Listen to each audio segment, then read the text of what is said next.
mana dur namiif waaqayyo keessatti haasa'utti amma namaaf nama tolitti haasa'a. Mana waaqayyoof nami keessatti kominikeetii godhantu amma namaaf namatu keessatti kominikeeshinii uumeera. Manni waaqayyo mana nami ajandaa isaatti geggeessutu hin ta'in manni waaqayyo mana waaqayyoof sabi waaqayyootti ajandaa qabatanii deemadeen. Nami galeef ameen jedhame. Ameen haleluuyaa. Ameen haleluuyaa. Wangeelli gaa'ii dhiifama naa godhaa malee wangeelli lafatti fooyya'u hin qabu. Itoophiyaattis, Gidaamittis, Ameerikaattis wangeelumaa. Sagaleen waaqayyoo sagalee waaqayyooti. Dhugaan dhugaadha. Haleluuyaa. Haleluuyaa. Akka tasaa dhufe. Gaafa dhufu morka duwwaa dhufe isinitti fakkaate qaccee toshatee dhufe gooftaan koo.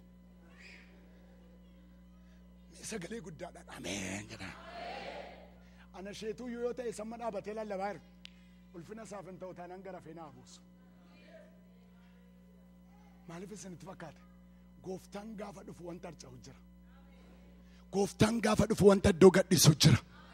Mee nami galeef sagalee guddaadhaan ameen jedhama. Gara fi gadi baase manna abbaa koo jedhe gooftaa Yesuus. Kaayyoo manichaa beektuusin manna abbaa koo mana kadhataati maleessaa jedhe. Mana nagadaa miti. Meesiyaato hundumti keessan sagalee guddaadhaan manni waaqayyoo mana kadhataati malee mana nagadaa miti jedhame. Itti dabalame. Ameen maqaa gooftaa Yesuusin akkuma jenna nuuf haa ta'u. Akka tasaa dhufe. Mana isaa qulqulleesse. Na dhageessu. Yeroo kana booda jiru ilaalaa egerinni nama waaqayyoo miti naan jedha kana booda waaqayyo dingata mana isaatti bee mana isaa qulleessa. Ameen haleluuyaa. Eenyuyyuu kosii baatee kana booda sin dhaabatu.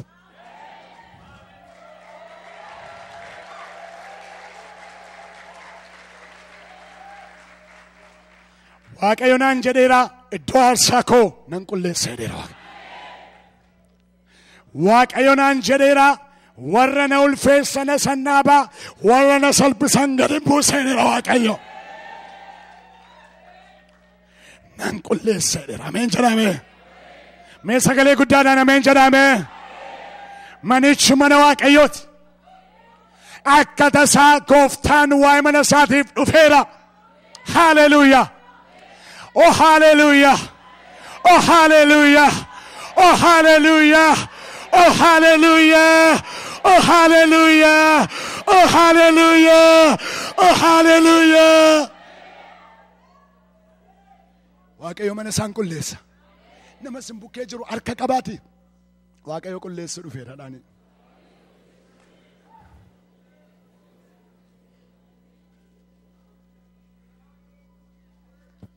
Yeroo tokko biyya tokkotti waaqayyo sagalee naa laata. Waa'ee qulqullummaa waa'ee waaqayyo mana isaa qulleessuu sagalee naa laata sagalee dubbadha. Waaqayyo nan qulqulleessaa jedhe.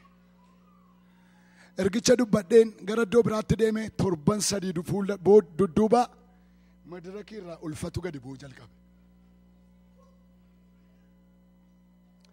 Waaqayyoon qulleessa. Ameen ameen qulleessa. Ameen ameen qulleessa. Manni waaqa erga gooftaan ol galee booda erga inni akka tasaa dhufee qulleesse booda warri naggaadeen erga gadi ba'anii booda manicha keessatti dinqii ta'uu jalqabe. Hallelujah. Hallelujah. Na wajjin jirtu misraachoon isinitti hima. Kana booda mana waaqayyoo keessaa naggaadota gadi ba'u dinqiin hin jalqaba. Mee jalqaboo irratti ameen jedhame. Naggaadeen gadi ba'an dinqiina jalqaboo irratti sagalee guddaadhaan ameen jedhame.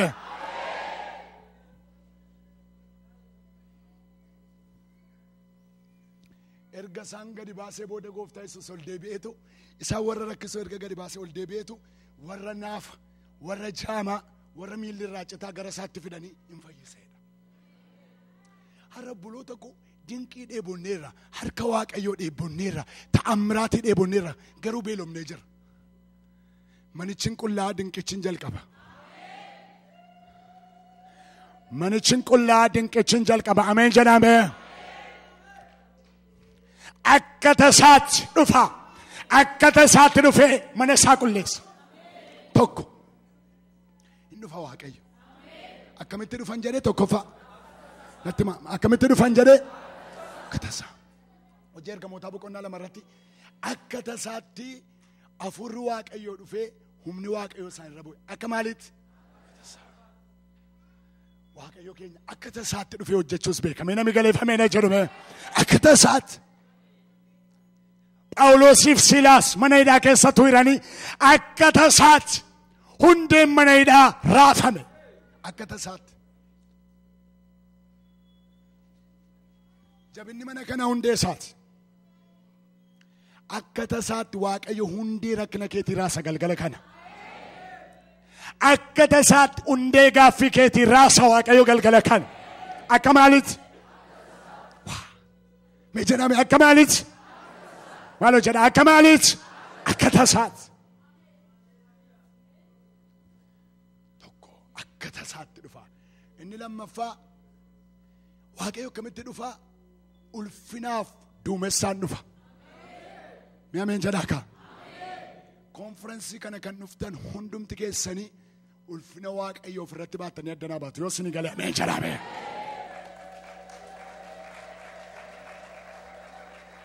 Dhugaatti barbaachi keenya kan nu fide dheebuu ulfina Waaqayyooti yoo ta'e inni sun hin ta'a.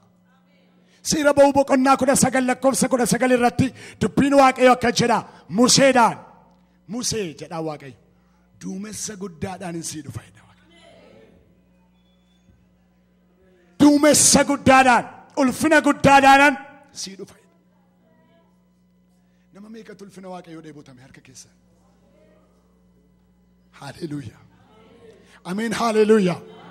Namoonni Waaqayyoo warri durii gaaffiin jireenya isaanii maanni yoo jettan ulfina Waaqayyoo arguudha.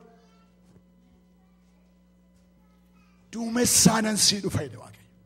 Ulfina koo guddaadhaan sii dhufa jedhe Waaqayyo.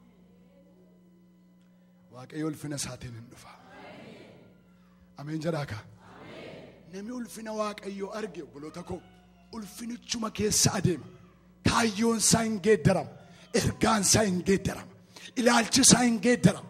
Deddeebiin isaa hin geeddaramu. Waaqayyo ulfina isaa nutti haa mul'isu. Isaayyaas boqonnaa 8 lakkoofsa 1 kaatanii yoo ilaaltan Isaayyaas warra arrabi isaanii bade gidduu taa'ee arrabi isaa badeera. Gaaf tokko Waaqayyo